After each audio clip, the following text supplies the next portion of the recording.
The Fable Nest. Long ago, in the brave city of Ujjain, there lived a king named Vikram. He was strong in battle, but even stronger in truth. One day, a quiet forest ascetic came to Vikram's court with a strange fruit in his hands. Vikram accepted the fruit with respect and placed it aside without question. Days passed, and the ascetic kept returning with a new fruit each time.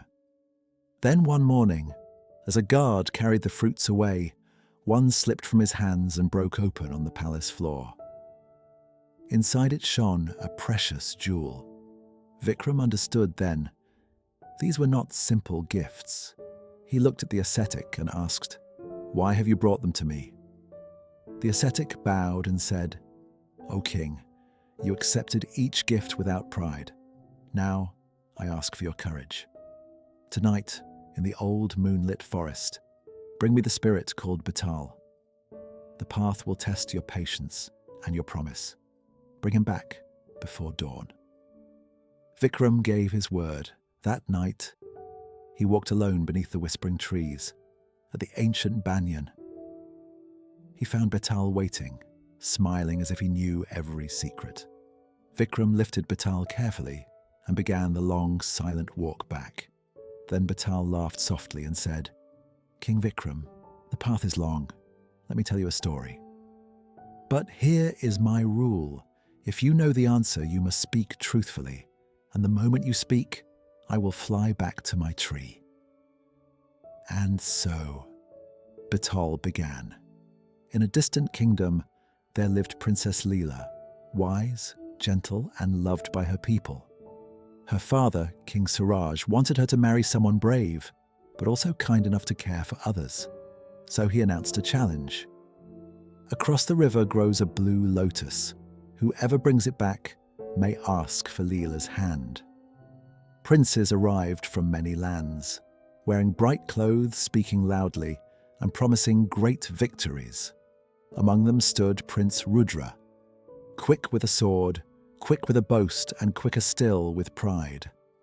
Then came Prince Arjun, quiet and respectful, with no boast on his lips. At sunrise, the suitors reached the wild river. The water ran fast, and the narrow wooden bridge shook in the wind. Rudra rushed forward first, shouting, "Courage waits for no one!" But halfway across, the bridge cracked beneath him, and Rudra froze in fear. The other suitors stepped back. The crowd gasped. The river roared below. Arjun looked at the blue lotus, then looked at Rudra. He did not run toward the prize.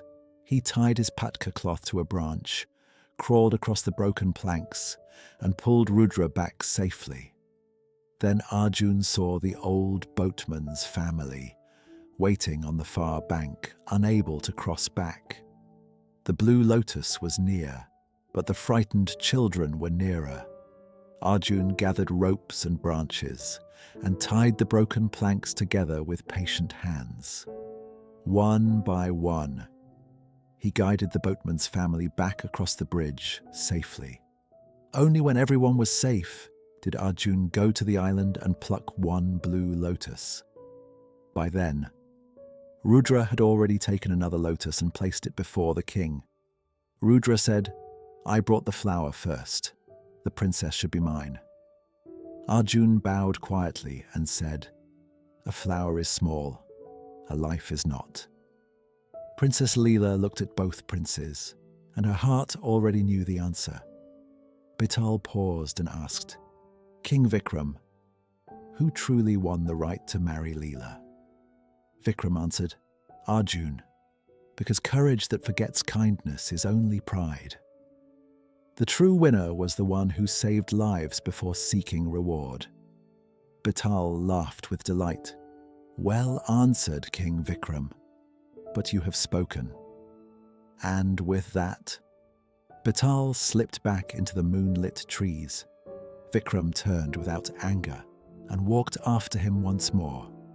Courage becomes noble only when wisdom and kindness guide it.